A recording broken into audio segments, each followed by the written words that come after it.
I'd like to talk to you about an organisation called Moving for Change. Moving for Change was set up to support and empower and educate around the Police Crime Sentencing Act, Section 4. That's the law that came in 2022 that criminalised trespass.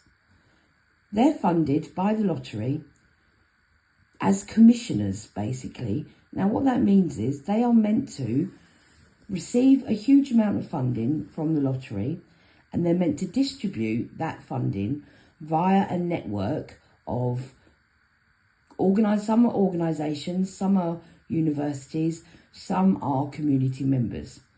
That funding is meant to be distributed along that network and out to grassroots organisations and advocates to support gypsies and travellers that live roadside and have no fixed abode.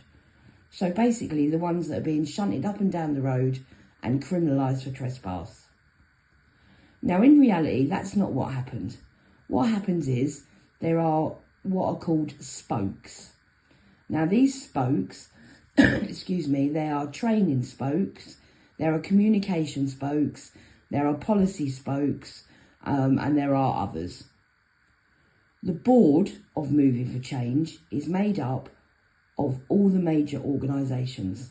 So there's FFT, London Gypsy Travellers, Gate Hearts, Community Law Project, and I believe that Derbyshire Liaison Group were on the board but have now stepped away. The spokes that I was talking to you about, that are meant to do the training, the communication, etc., is where this funding is being drip fed through. This funding is being paid out to these spokes. And I don't suppose it takes too much of the imagination to work out who are the organisations at the end of these spokes. They're the same 5 organisations that sit on the board.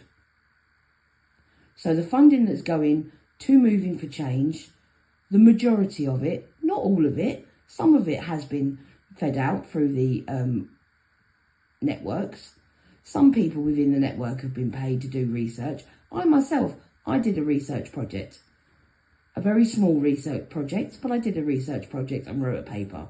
There have been a few other members of the network that have received a limited amount of funding to help the community members.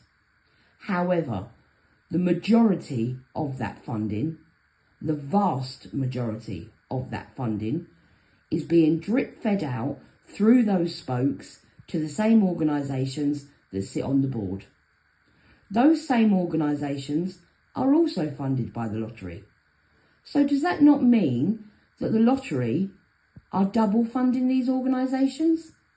They're getting funding in their own name, then they're getting funding in the name of Moving for Change and filtering it back to their own organisations. That's how it looks within the network and from outside the network. And I, for one, can no longer, in full consciousness, sit back and watch this happen. I had really high hopes for Movement for Change. Had it have been its own separate entity, it could have given another voice and another narrative to the Gypsy and Traveller argument. But it's not. It's the same 5, 6 organisations that hold us all to ransom. They're the only voices at the table. They're the only voices being heard. They hold the secretariat for the APPG. They hold all of the tables. Every policy maker. It's only their voices that are being heard. The network's voice, your voice, my voice, doesn't get anywhere. There's no chance of anyone else getting any funding because they're hoarding it all. And it's got to stop. It has got to stop.